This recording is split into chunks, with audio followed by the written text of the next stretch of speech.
Hello and welcome to Light Body Radio. I'm your host, Dr. Lara May. And today we're going to be talking about healing with food with Lynne Bowman. She is and has been featured at women's expos throughout the country, teaming with actress Deidre Hall to write and publish Deidre Hall's Kitchen Closeup in 2010 and Deidre Hall's How Does She Do It in 2012. She's won national awards as a creative director for Silicon Valley companies, was creative director at E&G Gallo Winery, advertising manager at RedKen Laboratories, and freelanced for agencies in San Jose, LA, and New York. She has also worked as an actress, makeup artist, screenwriter, illustrator, legal journalist, and television weather person. Lynne has 3 grown children, 2 absolutely perfect grandchildren, and is president of the Pescadero Community Foundation. She and her husband have a small farm on the coast of Northern California, so she's from where I am in Lake Tahoe. So I'm always excited to speak with another fellow Northern Californian. Welcome, Lynne. Welcome. I'm so happy to be with you. And I know I've driven over 80 so many times, and now I'll wave when I drive over there. My youngest grandchild and youngest daughter are both in Reno, Nevada. So I make that trip as often as I can. You know, we're going to talk about diabetes and how to really heal diabetes with food. So that's my wheelhouse now. So yeah, let's dive in and tell me about your backstory and how you came to be part of this project and really passionate about this work specifically. Well, okay, and I'm going to start from the front because I love to be able to say I'm 77. Yes. I am 77 years old, and for a diabetic, that's an achievement. That's great to feel good about being 77. And I'm looking for another 25 years, and I want them to be great. And I want them to be great for all of you out there listening who have been diagnosed. I knew that I was type 2 diabetic, or was heading that direction in my early 40s, which a lot of us don't learn until later on. But I had gestational diabetes. And as you may know, listeners who are familiar with diabetes and what it does, that's an indicator that you are probably going to go down that path. But what they told me, Lara, back in the day was it's just going to progress. You do the best you can and don't eat and keep your weight, but it's just going to progress. And guess what? No, it doesn't. Right. You can definitely control it, manage it, reverse it. And my numbers now just look normal. I will never not pay attention. I will never not do what I do to stay healthy, because it's always there. It can come back if you don't watch what you're doing and eating and so on. But I am happy to be here with you, telling everybody who's listening that you can fix it. And yes, I take metformin, which I find is hilarious now. It's the longevity drug. It's now a designer drug, right? That everybody wants to take. Well, guess what? I have it, and I take it every night, and I'm fine taking it. But yeah, I don't have high blood pressure. I don't have any symptoms of anything, except I'm a little crabby at night. I get tired, but I get to do that because I'm a grandma. So yeah. It's okay. So the book that we're discussing today is Brownies for Breakfast, and it's a cookbook. Yes. But what intrigued me and what, instigated me wanting to have you on the show is that it is dairy-free, keto, low carb. It's really sort of, and the title too, I feel like it sort of gives, whether you have insulin resistance, type 2 diabetes, or even really type 1 diabetes, and you don't want to live that life of deprivation all the time. It gives you the tools that so many people are looking for out there. And, I think, unfortunately, diabetes is one of the worst managed health conditions that Western medicine address. Yeah. And technically Western medicine addresses all of them, but, to some extent, better or worse across the spectrum. So, so I'm really excited to see a book like this out there and available to the public. Thank you. And the more I know, the more research, the more reading I do, and probably the same for you, the more you realize that it doesn't matter if you've got heart disease, kidney disease, fatty liver disease, whatever, the prescription is essentially the same. It's real food, whole food, mostly plants. There you go. Right. And the only diet that works is the one you can stay on for the rest of your life. So, Right. it really tickles me now on YouTube, and I watch I try and kind of stay up with who's doing what. And there are all these bros who come out in their t-shirts with their muscles bulging, and they're 32 or 35, and they're talking about the best, the optimum human diet for longevity. And I'm thinking, what the heck do you know? You're 32, right? You're 35. What do you know about longevity, right? And plus, when your wife finds out how much time you spend in the gym, she's going to kill you. So it doesn't matter what you're telling people about longevity. Yeah, so keto, carnivore, paleo, it's really simple, and it's kind of all the same thing. It's good sense. Real food. Read the label on everything that you eat. And if it's got more than 2 or 3 ingredients, make sure you know what those ingredients are. And if you can't pronounce them, you probably shouldn't be eating them. That's my personal feeling. Mm-hmm. And I always played a game with my kids. I've been at this a long time, and I would make them read to me the label. And if they had to struggle to read those words, I'd go, mm-hmm. And what are those things? The dextrose, maltose, or what is that? Mm-hmm. And what that is a chemical added to the food by a guy in a building in New Jersey so that you can't stop eating it, so that you'll be addicted to it. And the way to avoid that is really simple. Just don't eat. Can I say crap? Yeah, absolutely. Okay. Yeah, you can curse if you want. So the secret is don't eat crap. That's really basically it. And Americans have been eating crap, and it's the end of summer as you and I record this, and so your friends are coming back from Europe, those who have been brave enough to travel to Europe. Mm-hmm. But they all come back saying the same thing. The food is amazing. The food is so wonderful. Well, guess why? Most of those chemicals are against the law in Europe to put in foods. And most of the food that you've been eating was fresh. It was picked that morning or the day before. It was, made from an old recipe by a grandma somewhere. So yeah, the food is amazing. And that's what this book is about. It's granny food. It's simple, doable, a few ingredients, because I'm not trained as a chef. I don't call myself a fabulous cook. What I am is a single mom who raised 3 kids, working all the time. Okay, this is familiar to many of you.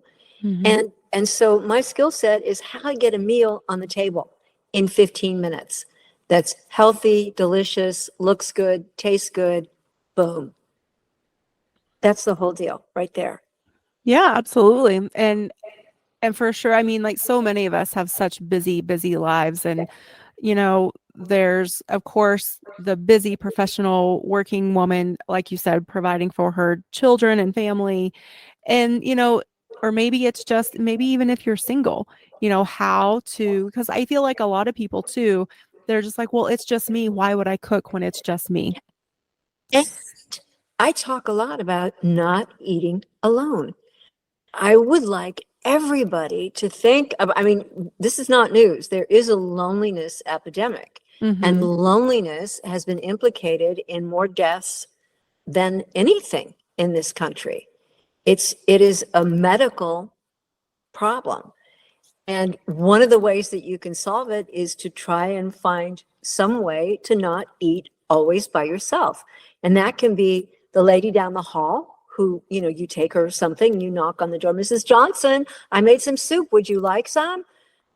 Old as time, right? Mm-hmm. It's very old. Or go down the street and sit outside and eat something in a park, you know, I don't know, anywhere that you can where there are people. Call a friend, text a friend and say, I'm going to eat at 6 and I have more than I can eat. Come over. Just really make an effort to not always, I mean, a lot of us are going to be alone for some meals, but if you're eating every meal alone, I know you, and you get sloppy. You know, you don't pay attention. You just shovel it in. You're hungry and you just shovel it in. Oh, yeah, for sure. I mean, mindful eating is such a huge, so it's not just what we eat, it's how we eat. So Thank are you. we eating Yes. distracted? Or do we have the TV on?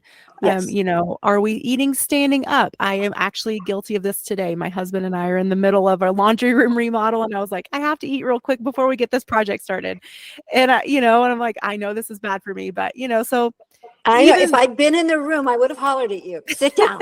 I was hollering at myself in my head. Yeah, So it is about holding ourselves accountable when we know better, do better. And like you said, bringing that community in so that, you know, maybe even your best friends across the country, but maybe you guys FaceTime together while you eat or absolutely. something like that. Yes, I you can mean, do it now. yeah. So even Fun. though, you know, like the social media, they've studied it and found that it actually is contributing to this loneliness epidemic. I think there's definitely ways that we can use this technology to our advantage. So it Thank doesn't you. have to be that way. It's how you use it. And I'll give you an example. I have breakfast with my grandson, who will be 2 in a month, and we have breakfast together whenever we can on Facebook Messenger. And he loves it. And it's, hi, Mimi, you know, and I Yeah. see what he's eating, and he shows me that he knows how to use his spoon. And that's how he knows me. If it weren't for that, it would be weeks between visits. As it is, we get to visit every day. So that is a great tool. Thank you for bringing that up. The other thing it's important to remember is that it's not just what you eat or who you eat with, it's when you eat. Mhm. Very, very important. And a lot of people are talking about fasting and intermittent fasting now, but for the diabetic community, it is really, really transformative. If you can train yourself to eat your last bite of food before 3 or 4 in the afternoon and leave hours before you go to bed, a couple of very important things happen. One, you sleep better.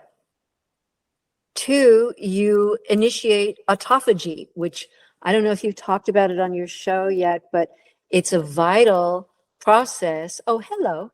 It's She's a funny. vital process that your body does, which means autophagy virtually means self-eating. So it's your body consuming. The cells are eating up the worn out cells. They're recycling the cells that need to be recycled.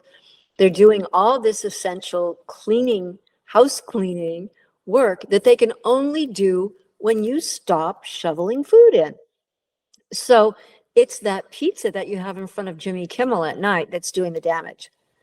What you eat in the morning and midday when the sun is high and your body is churning and your digestion is going, that's not the food you need to worry about.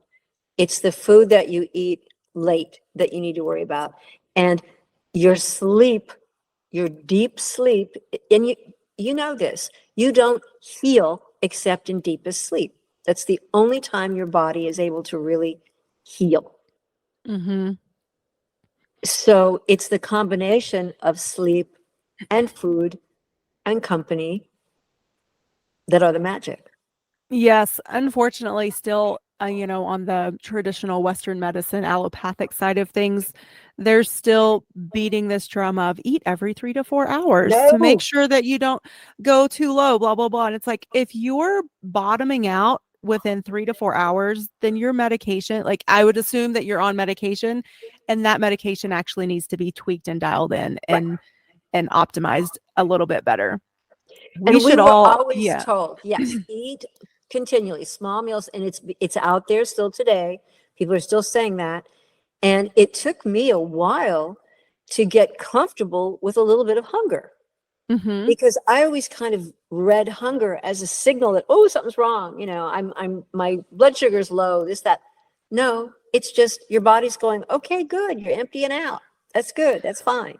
Right. Yeah. Now, if you're getting lightheaded, if you have That's a different. headache, yeah, those are, and you're maybe cold sweats or shaking, those are signs of low blood sugar. Yeah. But yeah, just a little, gnaw of hunger, and that's normal, and we should all be tuning in again, like going back to this whole concept of mindful eating, is tuning into our body and really Yeah. listening and saying, am I really hungry right now?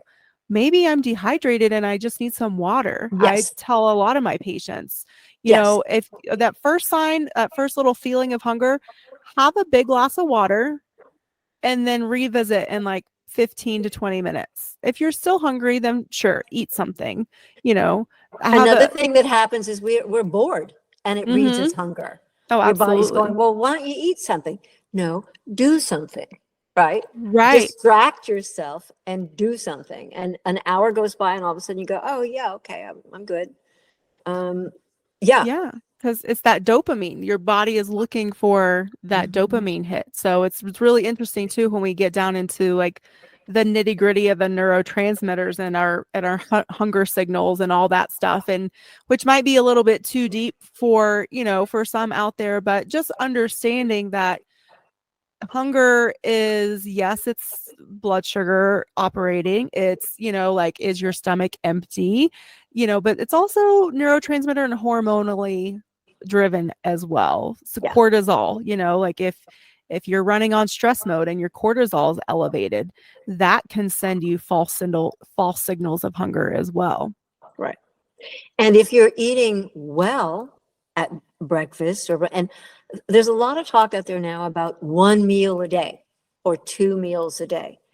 And again, the bros in the t-shirts are big on, oh, I only eat 1 meal a day. Well, fine. But most of us would prefer to eat more often than that. But there's no reason why you have to get up in the morning and shovel a lot of breakfast in. Right. Americans have always been told, oh, eat your breakfast. It's the most important meal of the day. So no, really no. And especially if you're used to eating a bagel and cream cheese or something for breakfast, that's Yeah. big no, just no.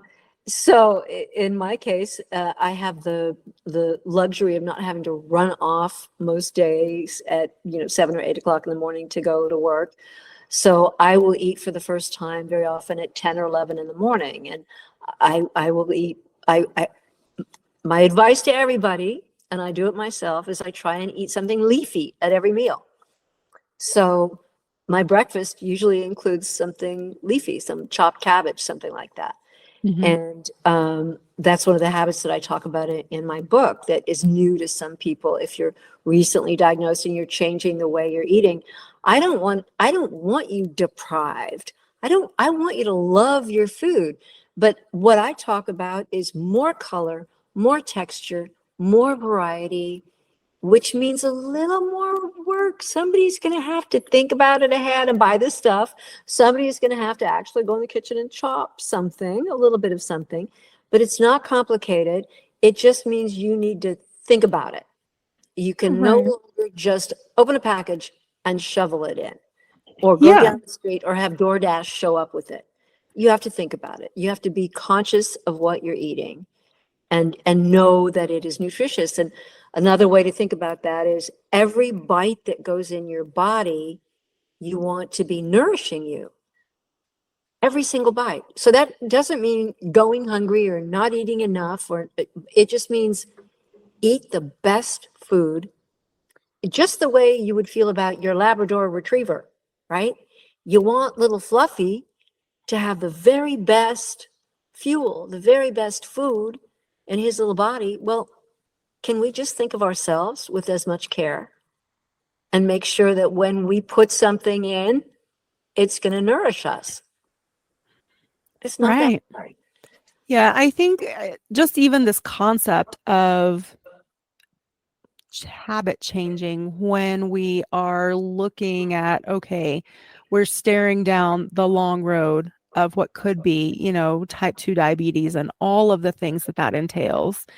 And that I think, I was even told like in my 30s, like, oh, your glucose is creeping up, you might have some insulin resistance, you might want to keep an eye on that. There is a history of diabetes in my family, but I feel like at this point, a long history, like who doesn't? Because we've been eating Yeah. like crap for so long. Yeah. But so then that decision making, like, okay, I'm going to take an active role in my health, I'm going to start pay attention, I'm going to change my habits. It's a process versus I'm going to listen to the doctor, but that doesn't necessarily mean I'm going to do anything. I'm going to take the medication and expect it to fix me.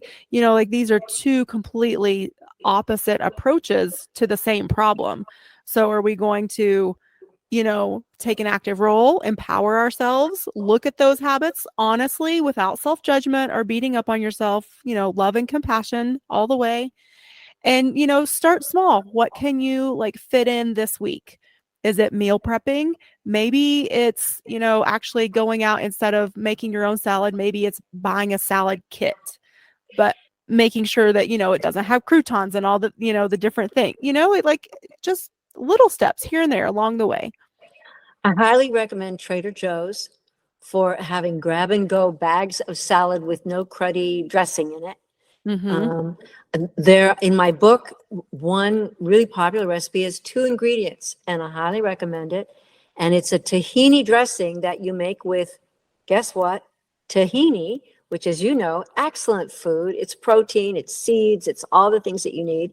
And then some really good balsamic vinegar. I buy some from a local place that makes Gravenstein apple cider vinegar and Blenheim apricot vinegar. And so just the flavor of a good vinegar and tahini makes the best dressing ever.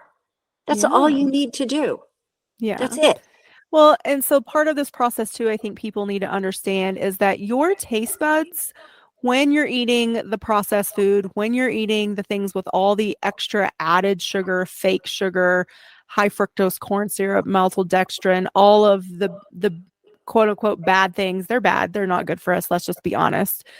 It changes your palate. It Yeah. changes your taste buds. It changes even how your brain senses what you're eating. So part of this process, when we shift into eating real, whole, raw foods that are actually good for us, your palate is going to undergo some changes. And so Yes. that's to be expected.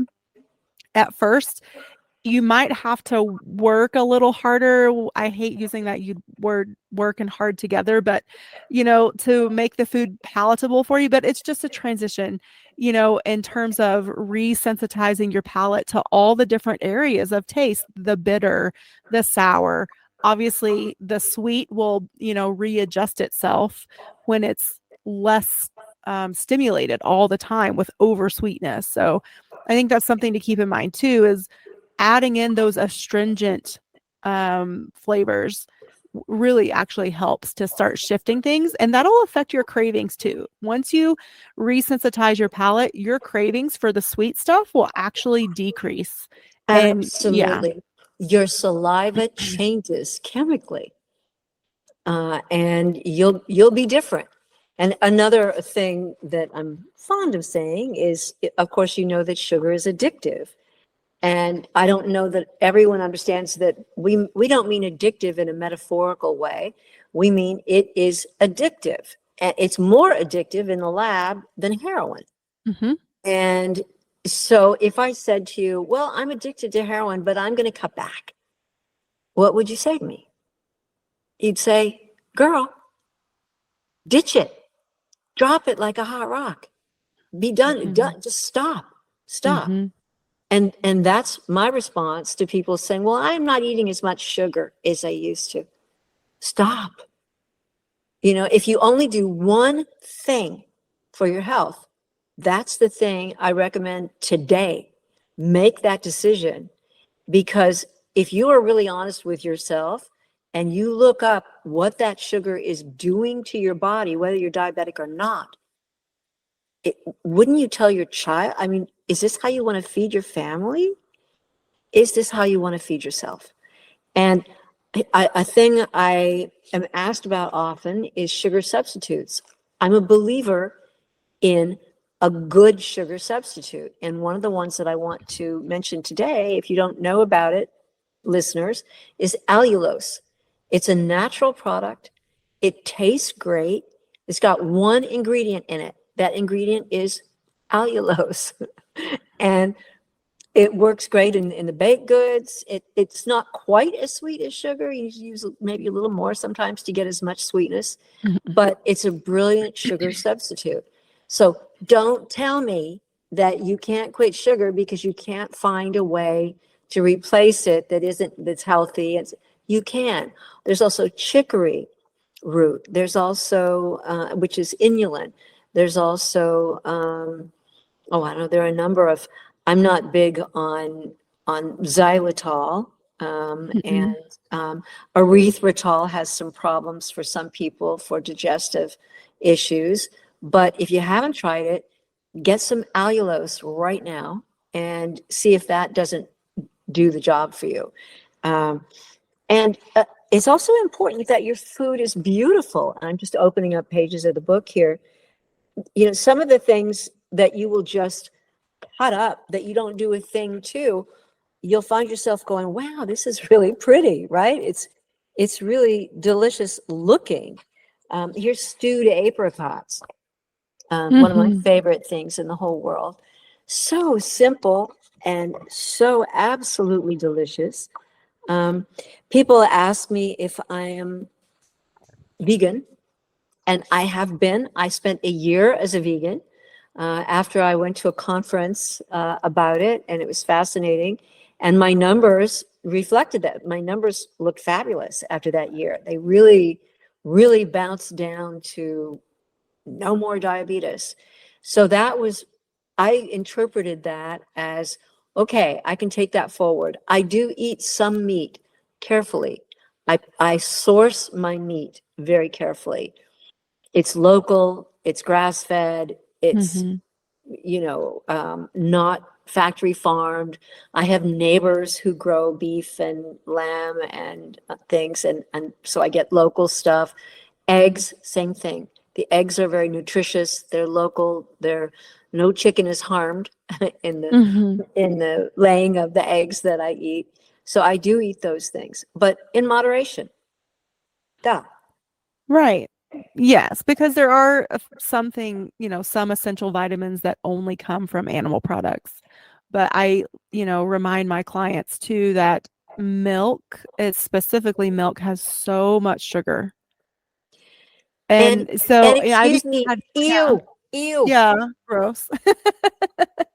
I mean, but it's so ingrained in our culture, especially in some areas of the country, and it's been, sort of drilled into our head by big pharma and big food, and even the USDA.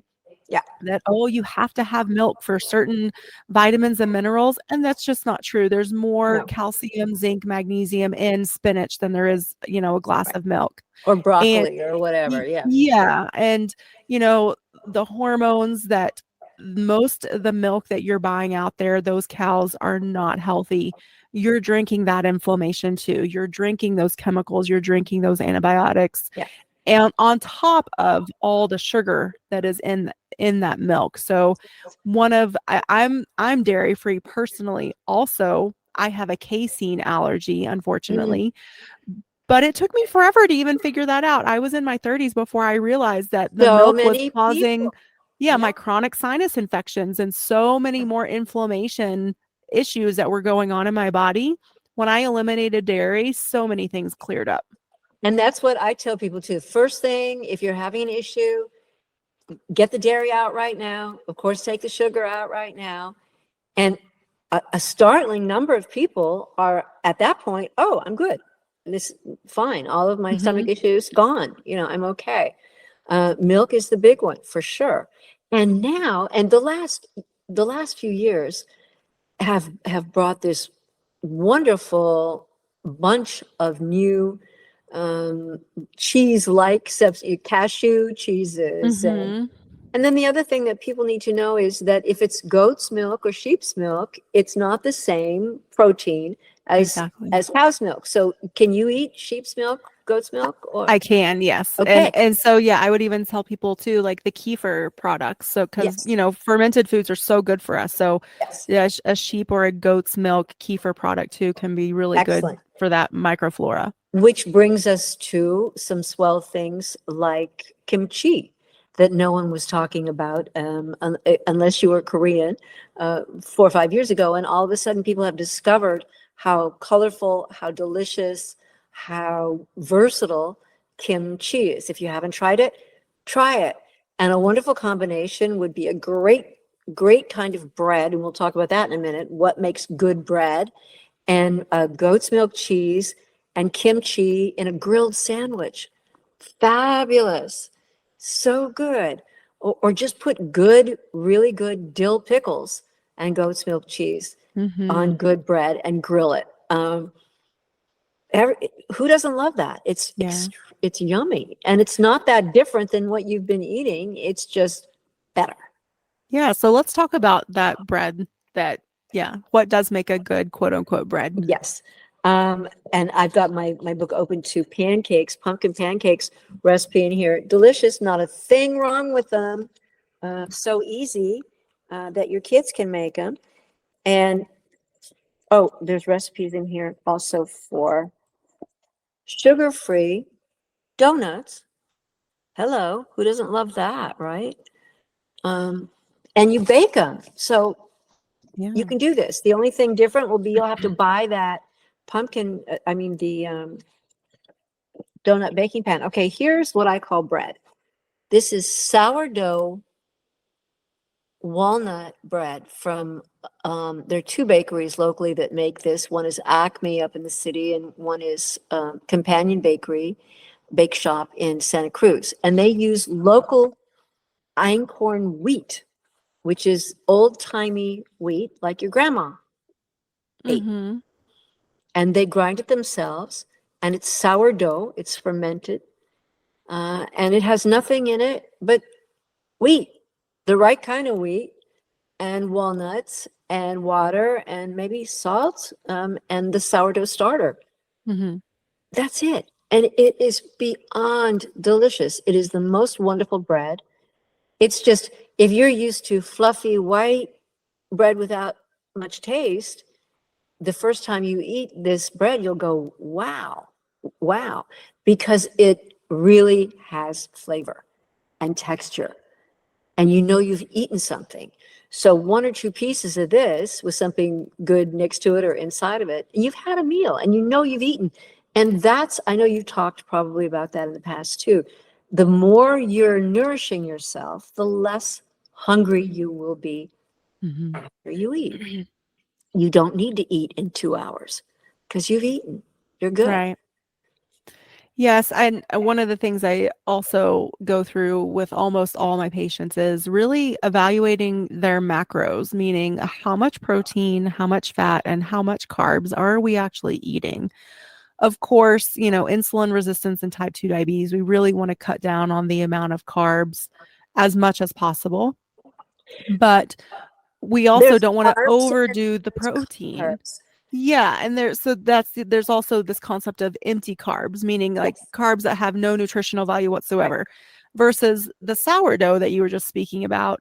That will have some nutritional value because again, it's from a real heritage varietal Real of food. wheat. Yeah, it's real food, so it has vitamins, nutrients, minerals in it.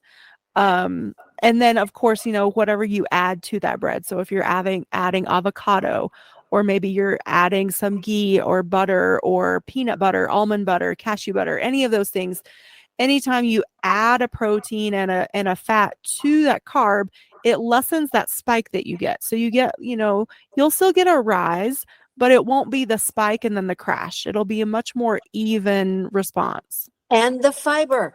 Huge, Yes. Yes. huge. So Yes. important. Yes. Oh my gosh, so good. I love this conversation. So, one of the things, in the title of your book is it's the brownies for breakfast and the people who love them. For diabetics and the people who love them. Yes. Why did you pick that specifically for the title? And I know you know what I'm talking about. It's very hard to be a loner in your own family, sitting down at the table and grandpa needs one thing and baby Louise needs one thing and daddy never eats that, so he needs another thing. To be successful, I deeply believe that you need to all be eating pretty much the same stuff. So there's no reason why you, as a diabetic or about to be diabetic or thinking about becoming diabetic, have to eat differently than the rest of your family. It's just everybody needing to eat whole food, real food, more plants, and it benefits everyone. And there are recipes in my book for macaroni and cheese. Who doesn't love macaroni and cheese? But in my book, you make it with cauliflower instead of just overly ground, overly processed white flour. Mhm. And the pastas that I recommend are either made with chickpea flour or brown rice pasta. Mhm. And you can still eat all of those things that you love, but you're just making them a smarter way. And if you're eating the same stuff, if the whole family is eating the same stuff, it's easier to stay with it. You can all stay with it. And the only good diet is the one that you can all stay with. And you've talked about blue zones, most likely. Mhm. And if you look at those, if you talk to those 95, 105-year-old men from Sardinia, they've been eating the same stuff as the rest of their family. Everybody's eating the same stuff, and they have for their whole life. It's just good food. It's Right. whole food. So Well, if you yeah. go to a family meal there, they're all sitting around the table enjoying the same food. There's not a separate thing for grandpa and a separate thing for baby and a separate thing for mama and daddy and a separate thing for teenage Marie. No, it's all the same. Right. And this whole concept of, well, I can't afford to eat healthier. I can't afford to eat well. I can only afford fast food. And my response to that was, well, you're going to pay now or pay later. Can you afford pharmaceutical drugs? Can you afford insulin? Can you afford Ozempic if that's the route that you Thank decide to go down? you. Like, Right. no. And and and I believe I actually wrote this into the book because I get this same thing from people. If you go into Starbucks and buy a brownie, how much is it? $4, $4.50, $5, or a donut? In my book, made with pumpkin, real pumpkin, and nut butter, excellent food. They're high protein, high fiber, no sugar. They're better than the best protein bar you ever. And my brownies are about 50 cents a piece, and they're a meal, Hmm. whole food, real food. So don't tell me, anybody, that you cannot afford to be healthy. You can't afford not to be healthy. Right. 85% of the bankruptcies in this country are health related because none of us have good insurance. Very few of us do. And your insurance will not cover. And if you really get sick, if you do have complications of diabetes, whatever, you can't afford it. You will break your family. One of the reasons I'm doing what I do is because my mother died when I was 18. She died of a chronic disease. She had a kidney disease. And so not diabetes, but at the age of 18, I saw up close and personal what happens to a family when someone in that family has a chronic disease. It took all our money, the house, my dog had to be sent off, literally. Mm. I went off to college that year, but I quit because there was no money. It broke our family. And I don't want that for anybody. Hmm. Yeah. Yeah, it's so true. And, I think, again, there's just this, and I feel like what you and I and platforms like this are putting out there is being heard more and more. And I think it's growing. And I do think there's a shift happening. But for the longest time, it's just been so dominated by, these messages of give your power away to the medicine, give your power away to big food, big pharma, the government, your doctor even. And really the new health and healing paradigm is empowerment, is an open and equal discussion between your healthcare provider and yourself, them telling you the truth, hopefully, and figuring out what works for you within that dynamic. Okay, like I'm going to take this piece of advice, but I'm going to leave this other one and I'm going to find a different solution, and knowing that that's okay. And I've heard from so many people, well, oh, my doctor is mad at me, or even like sometimes they'll say, well, I feel pressured or bullied by my physician. And that's just not a healthy dynamic in any relationship, let alone with someone that's supposed to be there to help you Yeah. heal. So, I think it's really important for all of us to realize that we create our health. It's our decisions. I think I have if it hasn't published yet, I have an episode coming out where I talk about radical responsibility. Yeah. And, that is also an act of self-love. Do we love ourselves enough to make the right choices, knowing in our hearts what the right choice is for us? And you just said it, it's one of my favorite words, decision. It's a decision that you make. Yeah, it's a choice. It's a choice. And, it didn't take you, you didn't get to this point if you're here, picking up the book, and, it didn't take overnight to develop, right? So it's not going to heal overnight. But again, bringing that self-love, that self-compassion, that patience, and again, just making, another choice, a better choice each and every day. Incremental changes actually do build up or create big shifts, big changes over the long term. So don't, don't try to push yourself too far too fast. And then, because that can sometimes set us up for a failure. So just like slow and steady really does win the race. I guess, but people always use the words baby steps, and I'm not real big on baby steps. I like the idea of just making that decision and then going for it and doing the best you can every day. And I have a new thing, Lara, I want to talk about. I don't want to forget to talk about it because I was told on the Audible book website that they did not want to do cookbooks and they didn't want to do art books. So what I did was a cookbook art book on Audible. That's awesome. But there's a reason for it. I think you'll appreciate this. People seem to respond differently to information that they hear when it's just them in the car listening. And especially women, we've got, oh my gosh, we've got the kids' schedules and the husband's schedules and the stuff, so much roiling around. But most of us have some time alone in the car every day at some point to listen, or maybe when you're at the gym or you're walking or you're running. So there's now an Audible version of Brownies for Breakfast that it's inexpensive compared to the hardback version. I think it's $12.99. And I want to hear from people about how it's working. And the idea is that you partner it with, you download the ebook, which is also inexpensive. So you can hear about the stories, you can hear about the whys and the wherefores and the new habits and how to stock your kitchen. Then when you go home, you can download the recipe on your iPad or your iPhone and see the picture and see the recipe and do the thing. So it's not just a recipe book.